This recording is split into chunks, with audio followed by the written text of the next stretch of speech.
देशों का बोझ जब अपनी दहलीज पार करने लगे तो दबाई जा रही आवाज आजादी के लिए सड़कों पर संघर्ष के लिए उतर आती है। हिंदुस्तान की आजादी की भी कुछ यही कहानी है और डीडी न्यूज पर हम आजादी के नायकों से आपको हर रोज रूबरू कराते हैं। इसी सिलसिले को आगे बढ़ाते हुए आज हम बात कर रहे हैं बंगाल के खुदीराम बोस की, जिन्हें आज यानी 11 अगस्त तारीख को ही फांसी दी गई थी।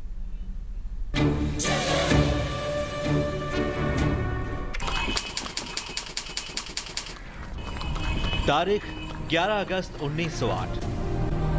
जंग आजादी के इतिहास का एक और काला सफा था जिसने 18 साल के इस नौजवान की आवाज को हमेशा हमेशा के लिए खामोश कर दिया था।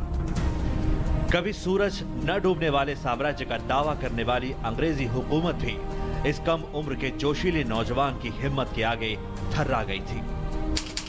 उस क्रांति के मतवाले का नाम था खुदीराम बोस। ये बात 1905 की है। ब्रिटिश सरकार का एक फैसला आया, एक ऐसा कदम जो बंगाल की एकता के खिलाफ था। 9वीं क्लास में पढ़ने वाला खुदीराम बस्ता फेंक बिखरते बंगाल को बचाने के लिए मैदान में कूद पड़ा। अंग्रेजी हुकूमत ने क्रांतिकारियों के सामने घुटने टेक दिए। बंगाल विभाजन का फैसला वापस लेना पड़ा। 1907 में अंग्रेजों के एक फैसले ने पूरे भारत को हिलाकर रख दिया।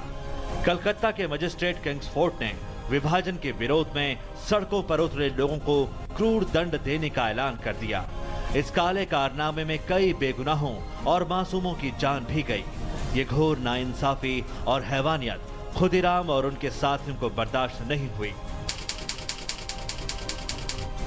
30 अप्रैल 1908 को प्रफुल्ल चाकी और खुदीराम बोस ने किंग्सफोर्ड को अपना निशाना बनाया।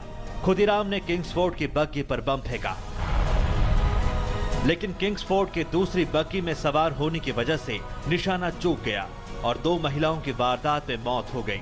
खुदीराम को गिरफ्तार कर लिया गया। 11 अगस्त 1908 को खुदीराम को फांसी पर लटका दिया गया।